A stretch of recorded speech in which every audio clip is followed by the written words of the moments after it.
Previously on Shadows Born of Light. Watch yourselves!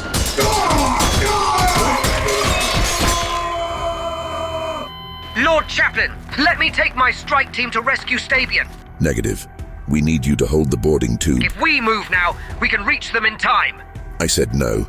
Stabian is already lost. I will not stand for this. Brother Lothair, get your squad down there. The rest of you follow me. Lictor! Guard against those claws!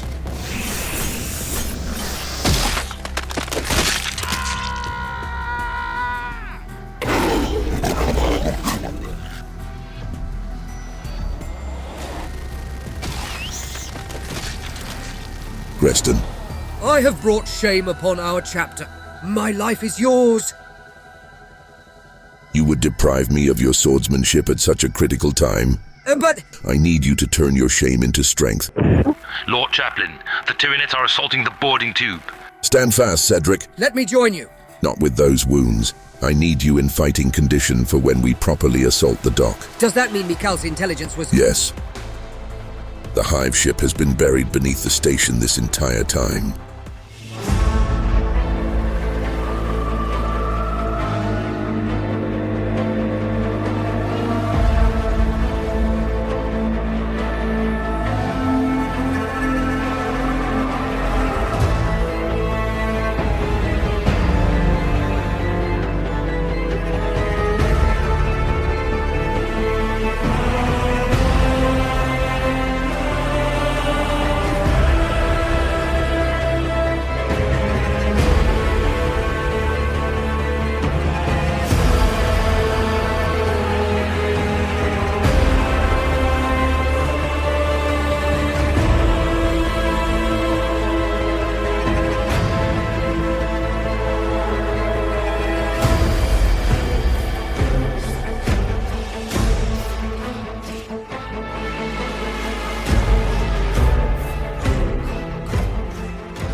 Air rushed out of Michal's lungs, shocking him back into consciousness. Then pain flooded his senses. His vision was still blurry, but he could see a shining object sticking out of his chest, right where the leaper had slashed him, and the blood that poured out. It was a knife, wielded by a figure, dressed in white robes. A priest. Unfortunately for the priest, he was no killer, and had missed Michal's vital organs. The priest noticed he had awakened. Instinctively, Michal slid a shiv out of his robes, carefully concealed for ambushes such as these. With flashing steel, Michal stabbed the priest, causing the frightened old man to let go of his knife. Michal stumbled off the surgery table he was on. Shapes flashed in his peripheral vision. The priest was not alone. Michal stabbed the closest militiaman next to him and grappled him to the ground, just as the other two started firing. Las shots cracked above him as Michal delivered several more strikes into the man's throat. Even as the man choked, Michal grabbed his lasgun, making a snapshot against another militia. As he ducked back into cover, Michal saw the priest scuttle away into the Archbishop's hall with a hand on his bleeding abdomen. More las shots struck his cover before Michal could line a shot on the priest. The last militiaman hurled curses at him, firing wildly like a cornered rat. As expected, the man ran out of ammo very quickly.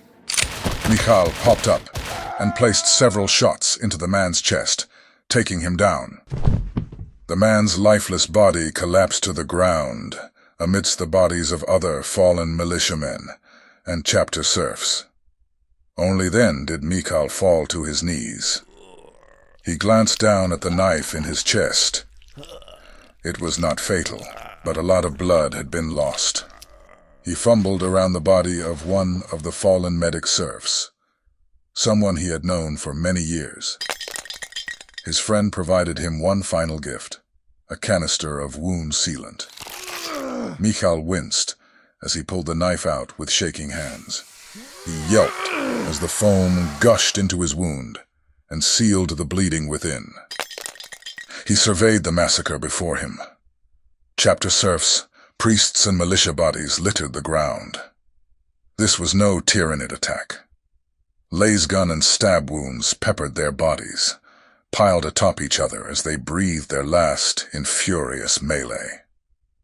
The Ecclesiarchy had betrayed them. Michal limped after the priest who had tried to murder him, following the blood trail that led toward the Great Hall. His body shivered under the surge of adrenaline the stims had given him, using his lasgun to support his own weight. The grandeur that usually bedecked this great hall had faded away. Instead of the warm, artificial sunlight dancing through the tall, stained glass windows, a harsh spotlight casted looming shadows that looked like the maw of a great beast over the throne room. How fitting. Michal noticed blood snaking past the Archbishop's throne into a hidden alcove.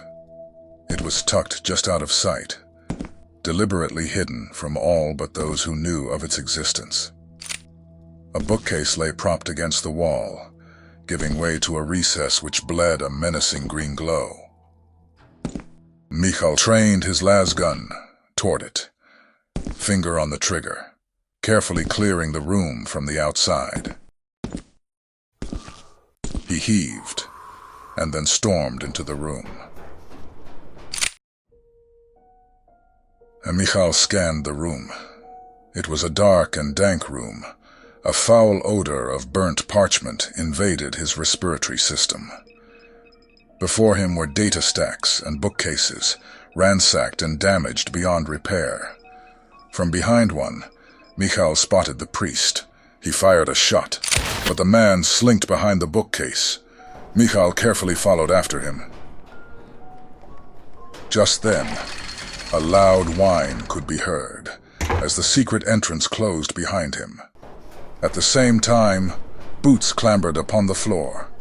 Michal snapped his lasgun up towards a man that jumped from behind the corner. He found himself staring down the barrel of an autogun. Several more footsteps rang out behind him, surrounding him.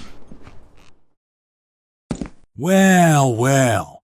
The familiar voice of Archbishop Zephanius echoed through the room. It seems we have caught ourselves a troublesome little rat. Under the green glow from the lumens emerged the once immaculate Zephanius, his majestic white robes now draped in ominous shadow, befitting the menace with which he now carried himself. Things could have stayed the same if only— So you chose to do nothing? I did do something! Zephanius lifted an accusing finger at Michal. It was you and your masters that decided to tear everything apart. I created a beacon of hope in this dark sector. That's not hope. Look at this station now. Everything has spiraled out of your control. I am truly disappointed. I had heard that the Black Templars were the most zealous of the Emperor's angels. Yet all you have ever done is tear apart his holy kingdom. As if you're any different. That's why your masters are called angels of death.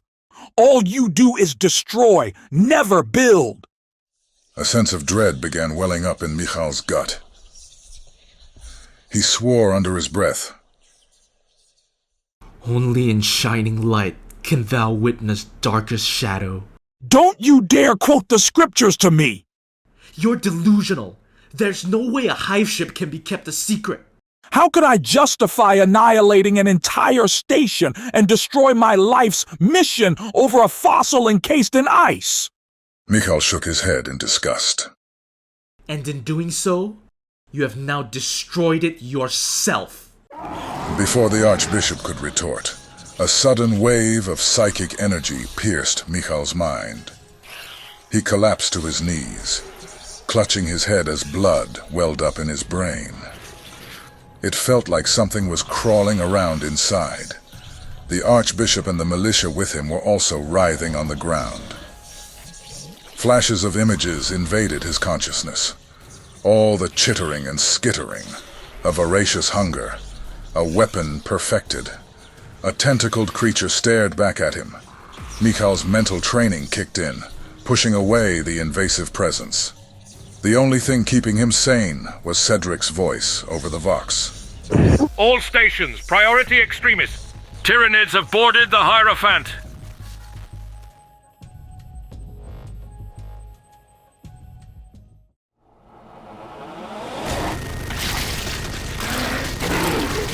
Die! Die! Die! The boarding tube is under heavy Tyranid attack. With Greston's strike team gone, the defense of the vital passageway to the Templar strike cruiser has been left heavily undermanned. Cedric and the remaining Black Templars, including a venerable Redemptor Dreadnought, fight valiantly to fill the hole left behind by Greston. The endless wave of Tyranids have attrited their forces severely. Only 2 squads, Cedric and Brother Bremon, are all that's left of the defending force.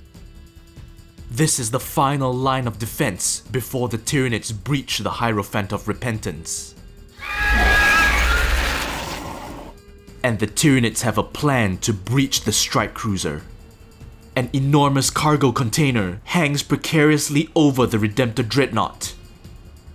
If the Tyranids can release its clamps, it would undoubtedly crush the heavy walker and eliminate the main obstacle in their way.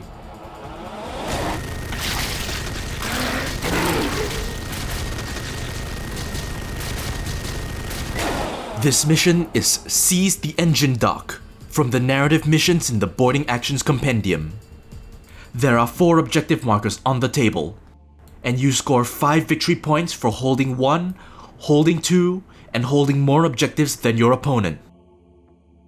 In addition, the attacker can score 15 victory points for destroying the defender's vehicle.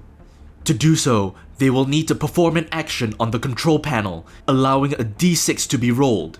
If the result is a 4+, the container drops onto the vehicle and destroys it. Conversely, the defender scores 15 victory points if their vehicle survives. Both sides also score another 15 victory points for destroying the opponent's warlord, which would be Cedric for the Templars and the Neurothrope for the Tyranids. The Swarm claims the initiative and goes first.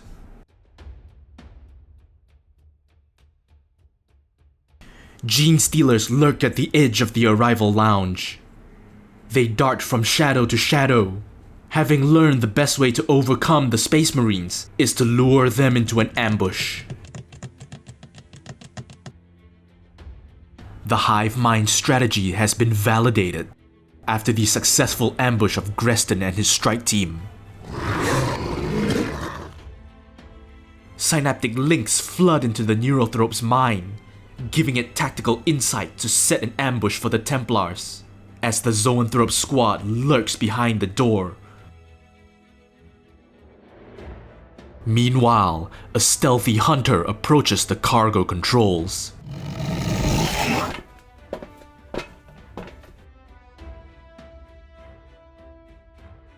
More Gene Stealers arrive.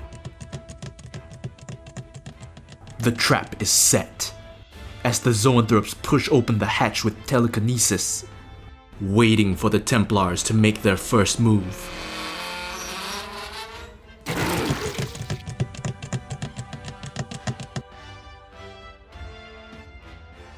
Ominous shadows loom over the arrival lounge. That which was once a haven for exhausted pilgrims who were welcomed with open arms by hospitable clergymen will now only ever be welcomed by shadow and a vast emptiness that betrays the lurking Tyranids. Tactical information on Greston's defeat has been synaptically transmitted to the swarm attacking the boarding tube. Thus, the Tyranids' first turn was spent staging, as the initiative passes over to the Black Templars.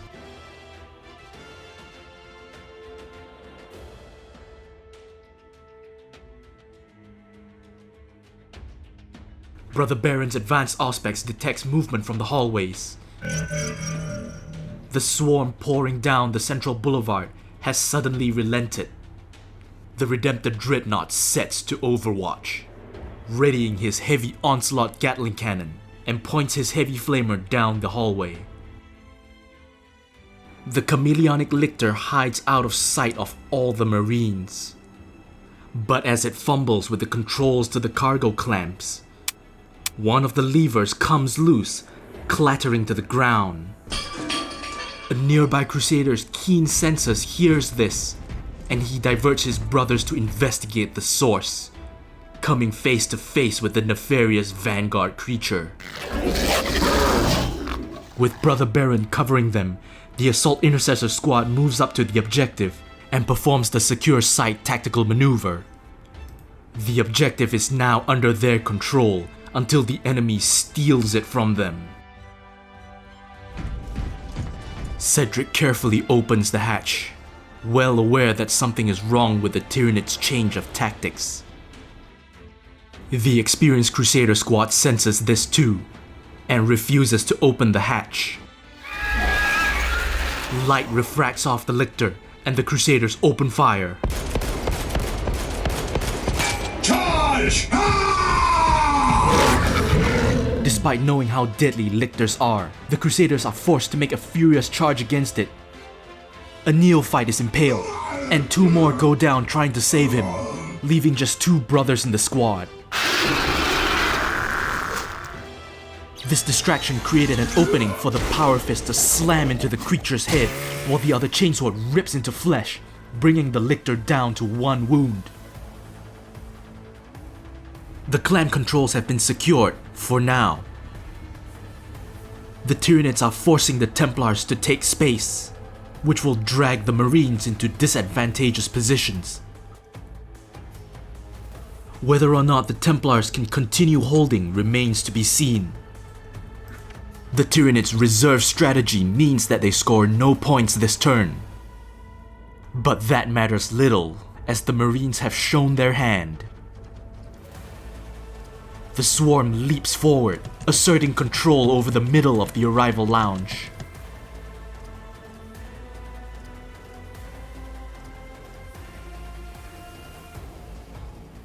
Genestealers hug the corner.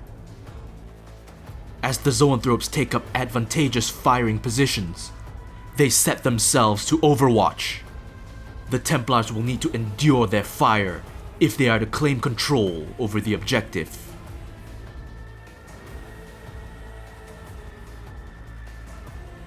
The Termagants clamber over each other, forming a solid wall of bodies to guard the Tyranid warriors against Brother Baron's overwatch fire. I shall end you. Burn!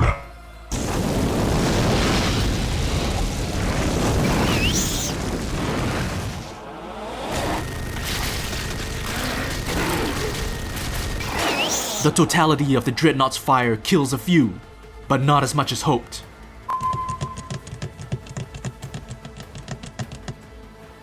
The lictor starts the fight phase, and its unrelenting attacks brings down the last 2 Crusaders.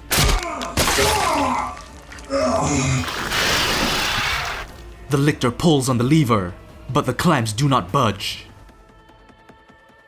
The Tyranids have surged forward onto the objectives. They sense the Templars will not make a foolhardy charge, and so they alter their plan to drive the initiative.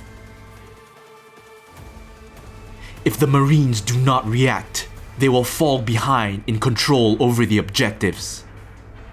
The Marines cannot allow that to happen, or the Tyranids will be able to board the Hierophant.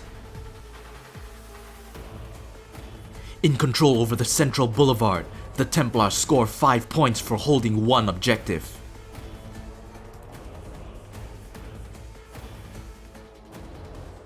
Cedric bellows out orders to the Assault Intercessors using the battlefield command stratagem.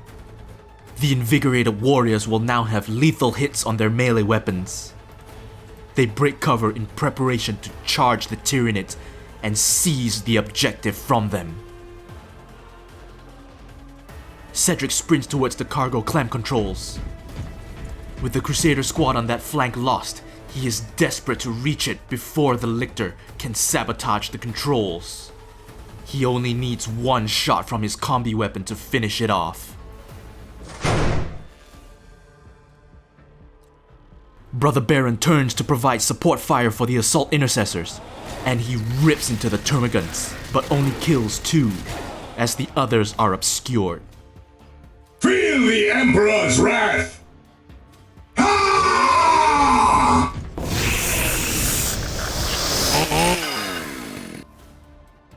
All along the line, the Templars roar battle cries and charge. The aliens will taste their steel. The assault intercessors strike first, wiping out the Hormigons and taking down 2 warriors. But the Gene Stealers launch a counter-offensive for 2 command points and obliterate the Crusader squad. This is a massive strategic setback for the Marines. They have completely lost their left flank and half of their infantry. They barely retain control over the central boulevard. Can the assault intercessors survive the upcoming combat? And can Cedric take down the Lictor in time before it drops the cargo container on Brother Baron? But the Tyranids unleash the shadow in the warp.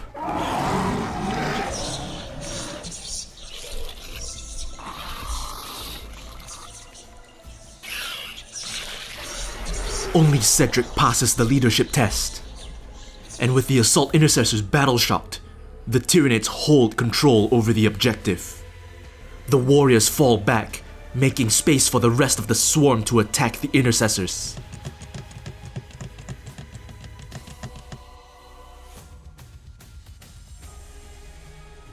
With all opposition eliminated, the Zoanthropes move to secure the objective in the arrival lounge.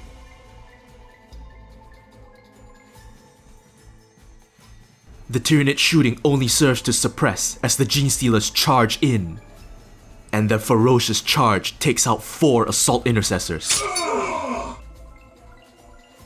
Despite his valor, the Sergeant only kills 1 Gene Stealer in return. The Templars have been crippled, and as stated in the mission rules, the vehicle is unable to move, thus Brother Baron is unable to secure objectives on his own. With both Crusader squads and the assault intercessors effectively eliminated, they do not have numbers to reclaim control over the objective. Over the course of 2 turns, Cedric is able to reach the Lictor and destroy it with his combi weapon.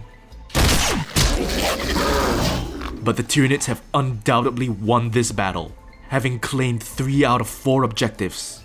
This allows the Tyranids to take a massive lead.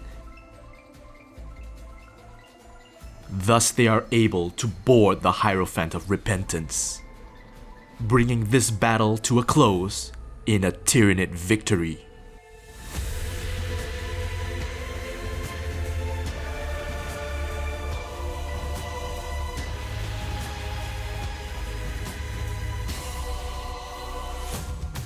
All stations, priority extremis. Tyranids have boarded the Hierophant.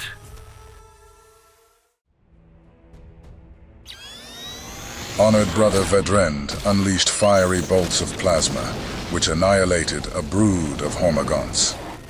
Their egress back to the boarding tube had been a quagmire, even with the mighty Dreadnought at their side, as endless waves of scuttling beasts harried them. This did not bode well for the defenders at the Archbishop's parish. Chaplain Exantis shoved a Gene Stealer back with his shield. It leapt backwards and hissed at the Marine, eyeing the vulnerable naval armsman behind him. Don't break eye contact with them, Exantis advised the shaking man. Suddenly, a voice crackled over Exantis's vox. The chaplain flinched for just a split second before the Gene Stealer tried to pounce on him. The armsman fired his laser gun, causing the beast to dodge. But that was enough for Exantis's Crozius to pummel into its chest, erupting in a flash of deadly energy. The beast howled, but still charged forward, making one desperate strike. Its claws scratched the chaplain's pauldron, digging into the fiber bundles below. And then with a flash of light, the beast no longer had its arms nor its head. as Greston drove his sword into the creature's cranium. Exantis turned to Greston and offered him an approving nod. For once, the brash swordsman remained silent, his face dour even as he flicked the blood off his sword. But the moment was short-lived, as a naval armsman rushed up to Exantis, furiously shaking his fist at him. My lord, how could you do this to us? The sergeant fell to his knees. What is it? You said the Emperor would honor our families if we rescued an angel together with you. But now they are no more. Slow down. The Archbishop's parish is gone. Gone! Exantis' heart sank. Even behind his skull helmet, Greston was unnerved by the chaplain's sudden silence. What do you mean? The man pointed to the parish, just beyond the large blast doors leading back to the main boulevard. Exantis stormed towards the opening. He suddenly stopped at the entrance, staring into the distance. Greston hobbled next to the chaplain. A pungent odor of burnt flesh invaded his olfactory senses. It was all ash. What had once been a grand, opulent structure had now been reduced to a charred ruin. The outer courts filled with refugees just an hour ago was now a charnel house of corpses and half-digested biomass. Exantis' piercing gaze drifted off into the distance, unmoving for several uncomfortable moments. Greston didn't know how to respond to this revelation. But then suddenly Cedric's voice crackled over the Templars' voxnet. All stations, priority extremis. Tyranids have boarded the Hierophant.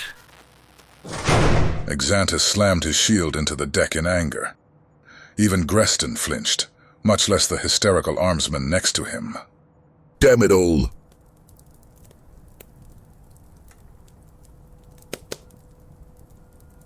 I'm sorry, my lord.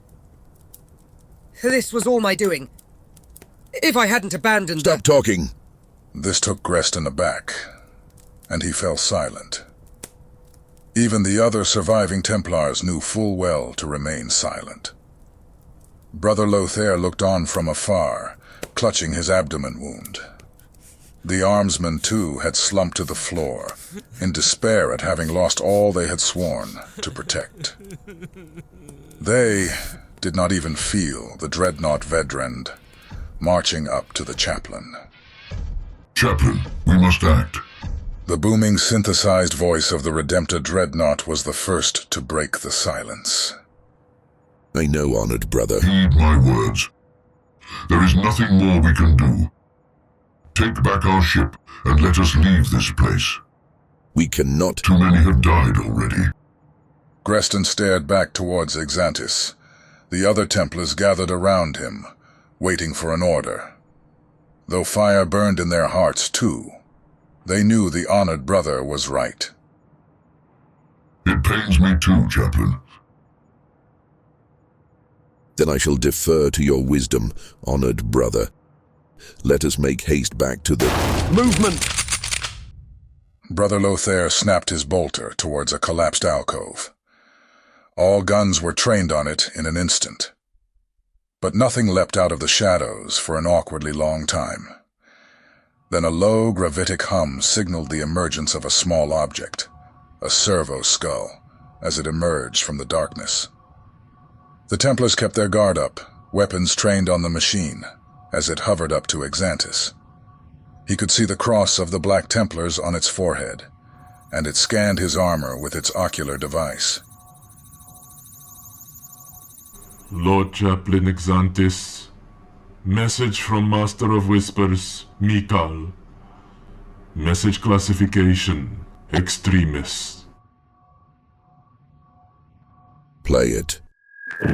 I created a beacon of hope in this dark sector. That's not hope. How could I justify annihilating an entire station and destroy my life's mission over a fossil encased in ice?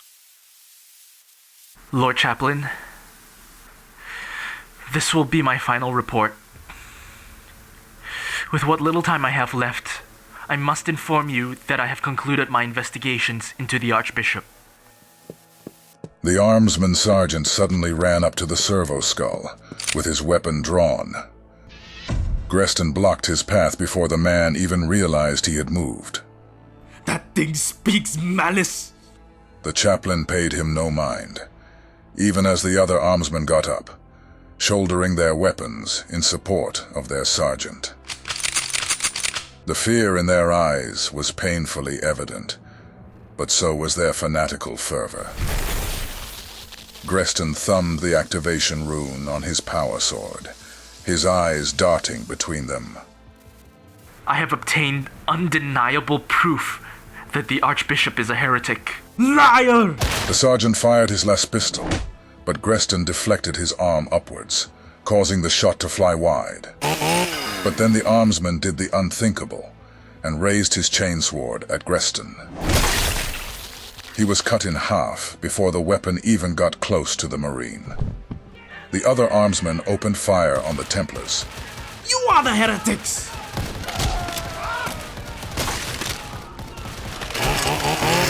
Their foolishness was cut short, as the Astartes tore them to pieces with bolter and chainsword. In a matter of moments, the deck ran red with blood and human viscera. Brother Lothair stared at Greston, eyes darting back and forth between him and the foolish miscreants. Greston shrugged and glanced back towards Exantus. The chaplain's helmet lenses lit up with anger. The Archbishop has deceived us all.